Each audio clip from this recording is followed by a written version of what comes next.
Pembacaan Injil Tuhan diambil dalam Mika pasal 1, Mika pasal 5 ayat 1 hingga 3. Mika pasal 5 ayat 1 hingga 3. Tetapi engkau, hai Betlehem, Efrata, hai yang terkecil di antara kaum-kaum Yehuda, daripadamu akan bangkit bagiku seorang yang akan memerintah Israel, yang permulaannya sudah sejak purbakala, sejak dahulu kala. Sebab itu ia akan membiarkan mereka sampai waktu perempuan yang akan melahirkan telah melahirkan. Lalu selebihnya dari saudara-saudaranya akan kembali kepada orang Israel. Maka ia akan bertindak dan akan mengembalakan mereka dalam kekuatan Tuhan, dalam kemegahan nama Tuhan Allahnya. Mereka akan tinggal tetap, sebab sekarang ia menjadi besar sampai ke ujung bumi. Demikianlah pembacaan firman Tuhan. Syukur kepada Allah. Bapa di surga, biarlah ucapan-ucapan mulutku dan renungan hati kami semua menyenangkan-Mu. Dalam nama Kristus kami berdoa dan mengucap syukur. Amin. Silakan duduk semua.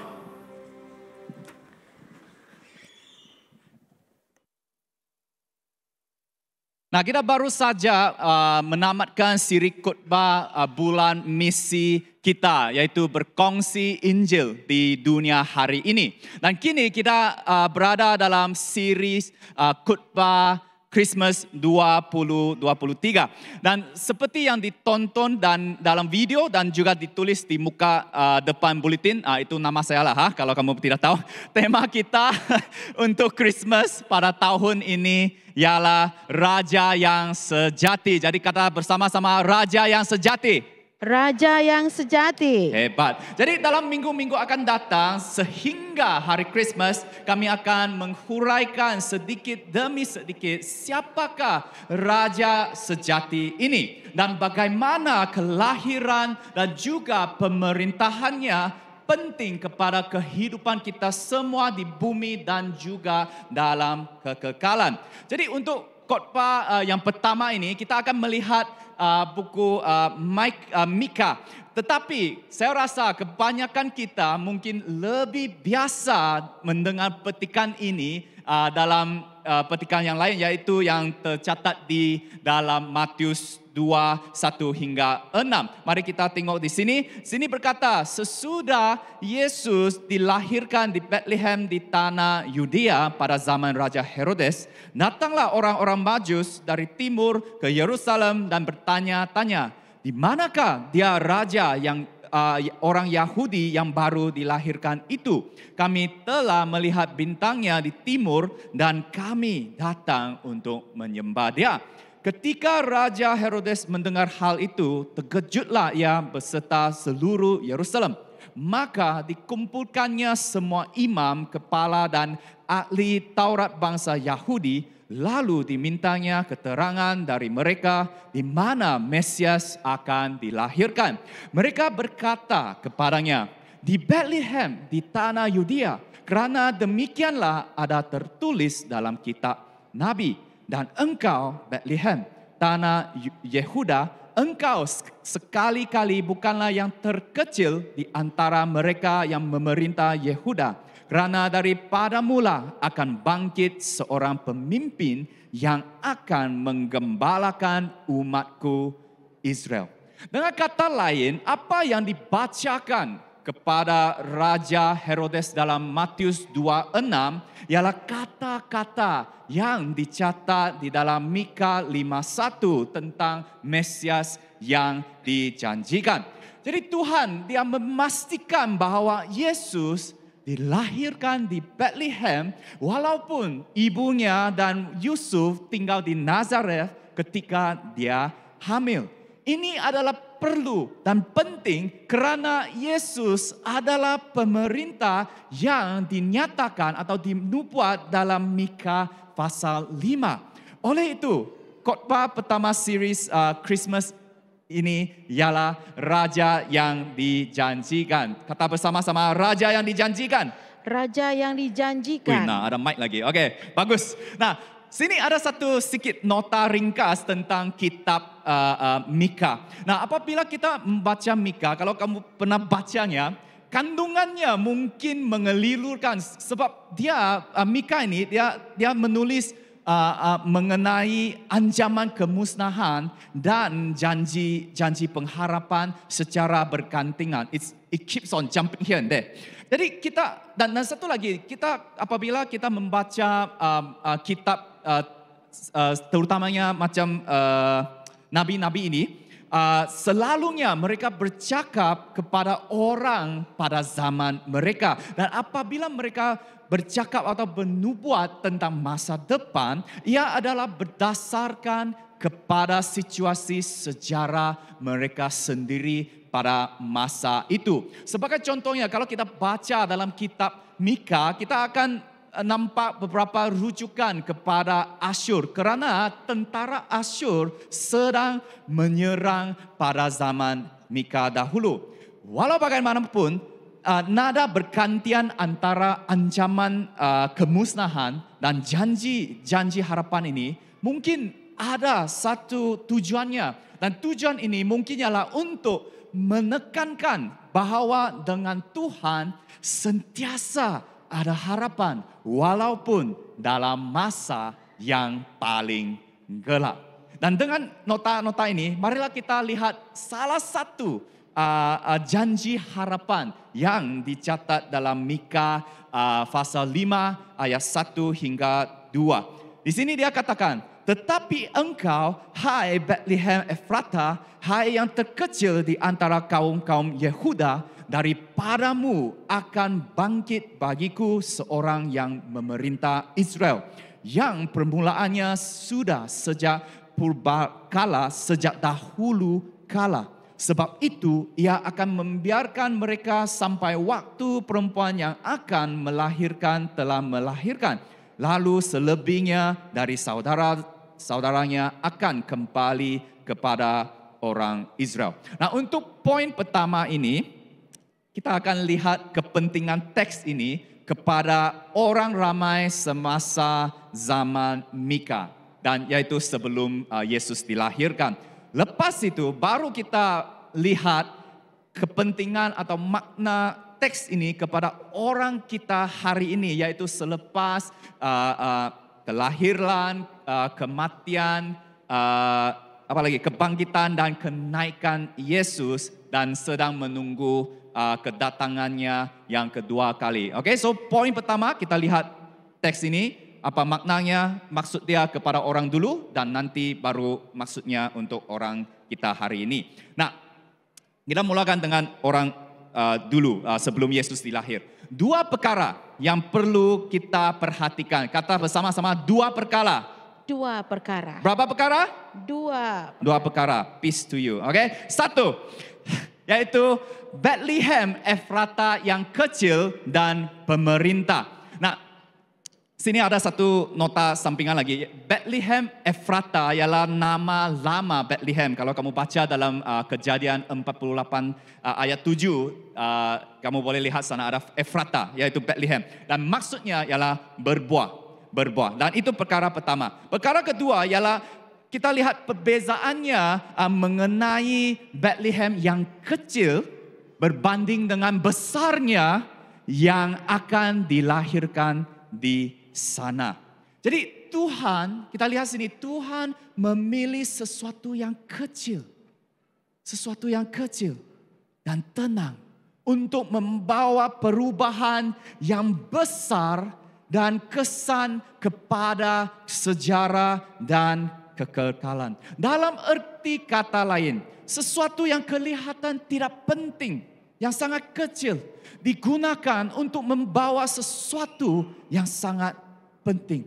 Dan ini mungkin, this is possible kerana penjaga janji, yaitu Tuhan kita, dia di dalam dia segala sesuatu mungkin. This is possible because the promise keeper, our God, in Him all things are possible. Amen. Mari kita kata sama-sama, dalam Tuhan, biar macam mana? Dalam Tuhan segala sesuatu mungkin. Atau boleh English lah. English boleh lah kan? Boleh kan? Boleh lah. Cuba English lah. In God all things are possible. 1, 2, go. In God all things are possible. Amen. Jadi apabila Mika dia bernubuat tentang seorang pemerintah dari Bethlehem yang akan memimpin dalam kekuatan Tuhan, mana-mana saja orang Yahudi masa itu akan segera memikir 2 orang. Kata sama-sama 2 orang. 2 orang. Ada 2 tokoh, 2 orang. Yaitu Raja Daud dan juga bakal anak Daud, Mesias. Raja Daud dan Mesias. Terdapat 3 hubungan atau kaitan dengan Daud dalam nubuatan ini. Yang pertama, hubungan Daud dengan Bethlehem yang dikenali sebagai kota Daud. Kota Daud. Dan kedua, peranan Daud sebagai pemerintah di Israel atau raja di Israel. Dan ketiga, masa lalu Daud ialah sebagai seorang gembala, kemudian disebut sebagai gembala Israel yang kita boleh lihat dalam Mazmur 78. Dan sekarang kalau kita nampak 3 connection ini, kita sudah boleh lihat Raja Daud sama Yesus Kristus itu kaitan mereka.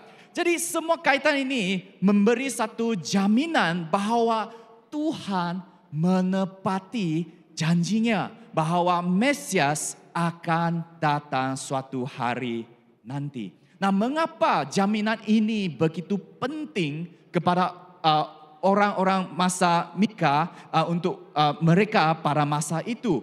Ini adalah karena Israel pada zaman Mika itu kerajaan utara telah dimusnahkan dan kerajaan selatan akan berada di bawah penghakiman Tuhan kerana dosa-dosa mereka seperti membengkokkan keadilan, menganiaya orang miskin dan banyak lagi. Jadi Mika di sini dia bernyata bahwa walaupun semua perkara buruk ini berlaku, ia tidak akan membatalkan janji Allah dan Allah akan menepati janjinya. Apa yang telah difirmakan oleh Tuhan akan terjadi. Tiada apa-apapun di dunia ini yang lebih terjamin selain janji Allah.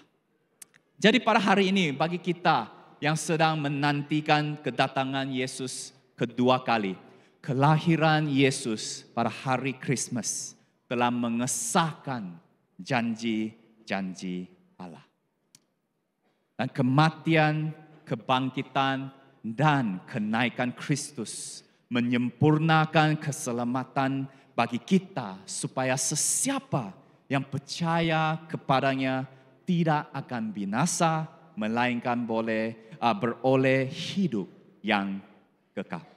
Oleh itu semua ini kita tidak boleh bermegah dengan pencapaian manusia. Kita hanya boleh bermegah dengan kebaikan Tuhan dan kekuatan Tuhan. Dengan kata lain, Tuhan tidak memilih untuk memberkati kita atau menyelamatkan kita berdasarkan kepada kebesaran, kebaikan atau pencapaian kita. Pernah dikatakan bahwa pilihan-pilihan Tuhan membesarkan belas kasihannya, bukan kecemerlangan kita. Sebagai contohnya, Tuhan memilih sebuah kandang dan palungan untuk Mesias yang dijanjikan menghalang sebarang tuntutan pencapaian manusia. Maksudnya ialah tiada seorang pemilik rumah penginapan boleh bermegah dan berkata, wah Tuhan memilih rumah penginapan yang saya uruskan dan dia tinggal di sana. Ataupun tiada tukang kayu boleh bermegah berkata, Tuhan memilih katil yang saya buat. Tiada semua ini. Sebab ini semua adalah pilihan Tuhan untuk memilih the stable, kandang dan palungan untuk Mesias. Semuanya the work of God yang dibuat oleh Allah. Itulah sebab Paulus dia berkata di dalam 1 Korintus pasal 1, 27 hingga 31 sini dia katakan, Tetapi apa yang bodoh bagi dunia dipilih Allah untuk memalukan orang-orang yang berhikmat. Dan apa yang lemah bagi dunia dipilih Allah untuk memalukan apa yang kuat. Dan apa yang tidak terpandang dan yang hina bagi dunia dipilih Allah. Bahkan apa yang tidak berarti dipilih Allah untuk meniadakan apa yang berarti.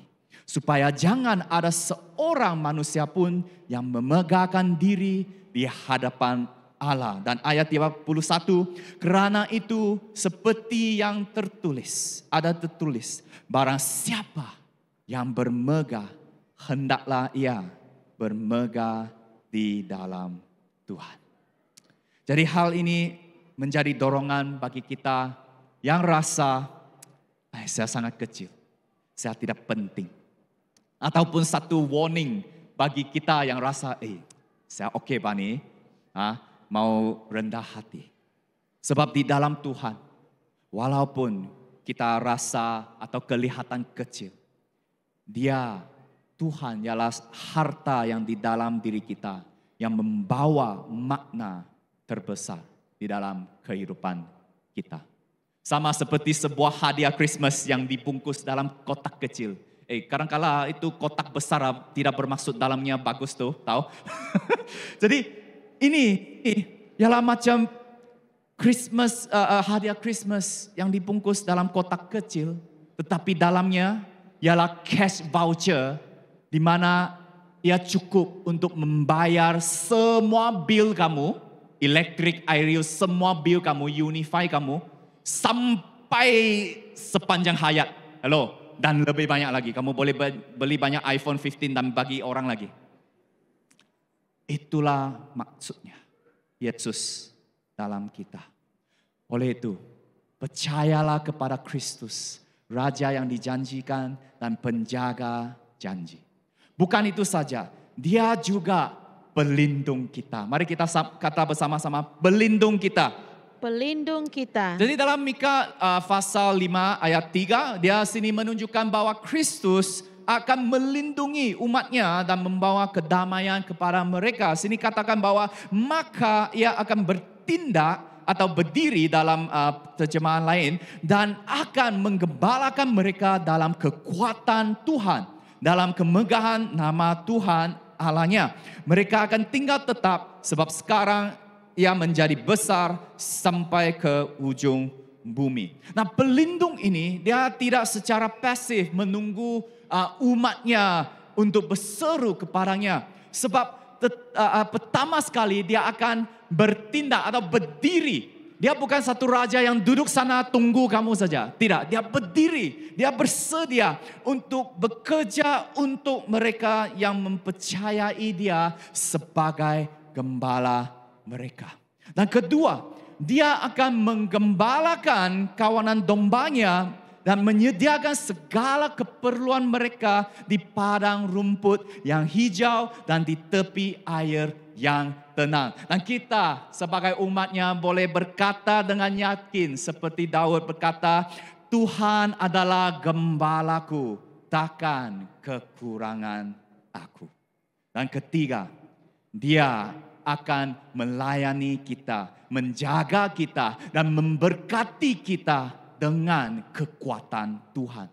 Itu sebab Yesus Kristus yang penuh kuasa pernah berkata dalam Markus 10:45, dia berkata, kerana anak manusia juga datang bukan untuk dilayani, melainkan untuk melayani dan untuk memberikan nyawanya menjadi tebusan bagi banyak orang. Jadi tujuan baik atau niat baik Tuhan semua itu dan segala perkara baik yang Dia ingin lakukan untuk kita dalam hidup kita tidak terbatas oleh kekurangan kuasa, kerana Dia gembala ini akan melayani, memberkati kita dengan kekuatan Tuhan. Dengan kata lain, apabila kita meletakkan kepercayaan kita kepada Kristus, bermaksud kita mempunyai kekuatan yang sepenuhnya di pihak kita. Dan kalau kita terus bacakan pembacaan sampai ayat 4, permulaan ayat 4, sini katakan mereka akan tinggal tetap sebab sekarang ia menjadi besar sampai ke ujung bumi dan dia akan menjadi damai sejahtera. Ini bermaksud umat Allah akan menikmati keamanan dan kedamaian kerana seluruh dunia akan menghormati Tuhan, pelindung dan pembuat damai dunia yang membawa pendamaian antara Tuhan dan manusia. Dan ini menggemakan Yesaya pasal 9 ayat 6. Saya mau jemput semua, baca sama-sama. Worship team boleh standby sudah. Mari kita baca sama-sama. Yesaya pasal 9 ayat 6, 1, 2, 3. Sebab seorang anak telah lahir untuk kita, seorang putra telah diberikan untuk kita. Lambang pemerintahan ada di atas bahunya, dan namanya disebutkan orang, penasihat ajaib, Allah yang perkasa, Bapa yang kekal, Raja damai. Raja damai. Saudara-saudari semua, inilah sebab kita menyambut hari Christmas. Ya, hari Christmas, makan, hadiah, kawan-kawan semua itu penting juga. Tapi ini adalah sebabnya kita menyambut Christmas. Kerana Raja yang dijanjikan, penjaga janji dan pelindung kita telah memenuhi janjinya. Dan kami bersyukur kepadanya.